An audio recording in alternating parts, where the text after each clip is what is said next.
echo of his call. Brothers and sisters, I greet you all in the wonderful name of our Lord and Savior Jesus Christ. मेरे प्यारे मित्रों, आप सभी को जय मसीह, नमस्कार। I hope you are all doing well. मैं आशा करता हूँ कि सब लोग आप अच्छे में हो।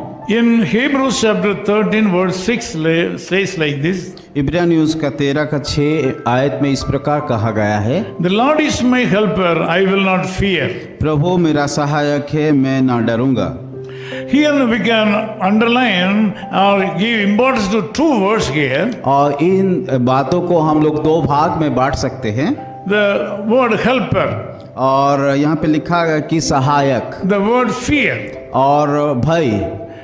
There are certain things which gives fear to the people of this world. और इस संसार में देखते हैं तो बहुत सारे लोगों को बहुत सारी चीज़ें के कारण लोग डरते हैं। Also, every day new fearful things are happening from the thoughts of us. और हर बार क्या होता है कि हम लोगों के मन में कई प्रकार का चिंता आता है जो कि हमें डराता है। It may be fear about sicknesses. और कई लोग ऐसा भी बीमार के लिए डरते हैं, It may be fear about the enemies. शत्रु के लिए डरते हैं, It may be fear about the wrongdoings of us which we have committed. और जो बुरा काम किया उसके परिणाम के लिए हम लोग भी डरते हैं। This morning we should know that there is a God for us to help us. आज के सुबह हमको जानना है कि एक परमेश्वर वो है जो हमारे लिए है, जो हमको मदद कर सकता है। When the Lord is our helper, we need not fear. जब परमेश्वर हमारा सहायक है, हम तो नहीं डरेंगे। Now this morning God says that He will be your helper today. आज का सुबह ये कहता है कि वो आपका एक सहायक है। When He is your helper, it is not good for you to fear about the feelings of this world. और जब वो परमेश्वर हमारा सहायक है तो इस संसार में कोई भी बात है उसको हम नहीं डरना You चाहिए। should not feel fear about the dangers of this world. इस संसार का जो भी खतरा है, समस्या है और विपत्ति है, उसको हमें डरना नहीं चाहिए। Also, God says that you should follow two things. और परमेश्वर भी और एक बातें को कहता है कि दो बातें को हमको मानना है। Your conduct should be without covetousness. हम लोगों का आचार व्यवहार की लोभ रहित होना चाहिए। Be content in your life. और जो हमारे जीवन में है उसमें संतुष्टि होना चाहिए। Because of that, God says that I will not leave you. और उसके आधार में हम चलेंगे तो परमेश्वर हमारे साथ God रहेंगे। says that I will not leave you comfortless. परमेश्वर कहता है कि मैं तुम्हें अनाथ करके नहीं छोड़ूंगा, God says I will not forsake you. मैं तुम्हें कभी नहीं त्यागूंगा।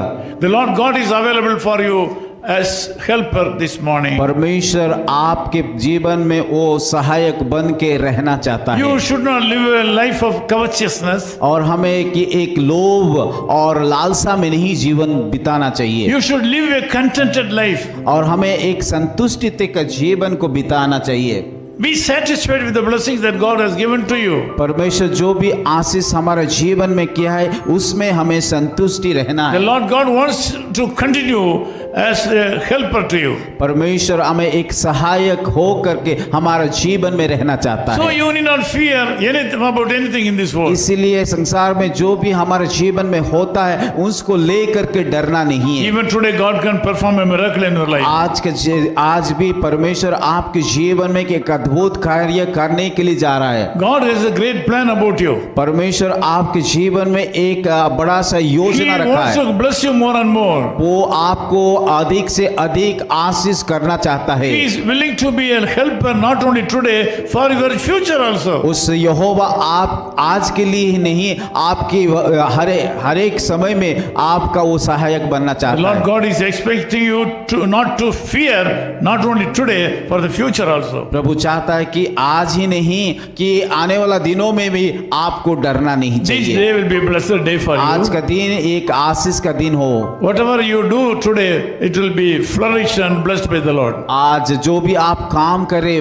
मेरा प्रार्थना है कि परमेश्वर आपको उसमें तरक्की दे। Let us pray together. आइए हम सब लोग मिल करके आंखों को बंद करके प्रार्थना करेंगे। Lord, thank you so much for the wonderful word that you are going to be the helper of these people Prabhu today. आपकी वचन वचन के लिए हम धन्यवाद देते हैं। आपकी वचन से जैसे कहा कि आप हमारा एक सहायक हो। It means you are going to travel with these people wherever they go and whatever they do as a helper. प्रभु मैं प्रार्थना करता हूँ कि आप एक सहायक हो करके जहाँ पे वो जाए, जो काम करे, आप उनके साथ जाइए। Thank you, God, for sending the Holy Spirit to us to be a comforter and helper to us. प्रभु हम धन्यवाद देते हैं, आपका पवित्र आत्मा हमारे जीवन में भेज करके हमें मार्ग दिखाने के, हमारे सहायक करने के लिए, देने के लिए हम धन्यवाद करते हैं। Lord, when we believe you fully, we need not fear about anything in this world. प्रभु जब आपके ऊपर हम विश्वास करते हैं, हमें इस संसार में जो भी होता है उसमें हम नहीं डरेंगे। I ask you to give these blessings to the people. प्रभु मैं प्रार्थना करता हूँ ये आशीष इन सारे लोगों के ऊपर आप डाल। In Jesus' name we pray. यीशु के नाम से प्रार्थना करते हैं। Amen. His Call Ministries, 10 Muhammad Abdullah 2nd Street, opposite International Cricket Stadium, Chepauk, Chennai 600005, India. Phone 9144 2852 8282. Mobile phone and WhatsApp 91 98412 71858. Email sam@echoofhiscall.org. Website www.echoofhiscall.org. God bless you.